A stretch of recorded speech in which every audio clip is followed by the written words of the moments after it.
अंगणवाडी सेविकांसाठी आताच्या क्षणाची सर्वात मोठी ब्रेकिंग न्यूज ती म्हणजे साताऱ्यातील अंगणवाडी सेविका आज मुंबई येथील आंदोलनात सहभागी होणार।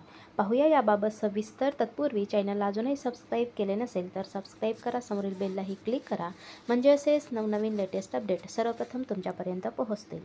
तर मानधनाऐवजी वेतन द्यावे, मासिक पेन्शन मिळावी यासह अन्य मागण्यांसाठी जिल्ह्यातील अंगणवाडी सेविका आणि मदतनीस उद्या दिनांक 25 सप्टेंबर अंगणवाड्या बंद ठेवून मुंबईतील महाआंदोलनात सामील होणार आहेत। तर यामुळे जिल्ह्यातील 3000वर अंगणवाड्यांना टाळे लागण्याचा अंदाज आहे। मागील 9 महिन्यापूर्वी सेविका आणि मदतनीसांनी विविध मागण्यांसाठी 52 दिवस अंगणवाड्या बंद ठेवून आंदोलन केले होते। त्यावेळी राज्य शासनाने आश्वासन दिल्याने आंदोलन मागे घेण्यात आले।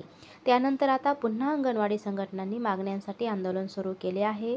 साताऱ्यातही 3 दिवसांपूर्वी सातारा जिल्हा पूर्व प्राथमिक शिक्षिका सेविका संघाच्या वतीने जेलभरो झाला होता।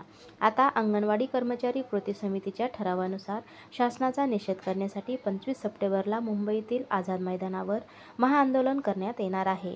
यात सातारा जिल्ह्यातील सेविका आणि मदतनीसही सहभागी होणार आहेत। यासाठी जिल्ह्यातील अंगणवाड्या बंद ठेवण्यात येणार आहेत।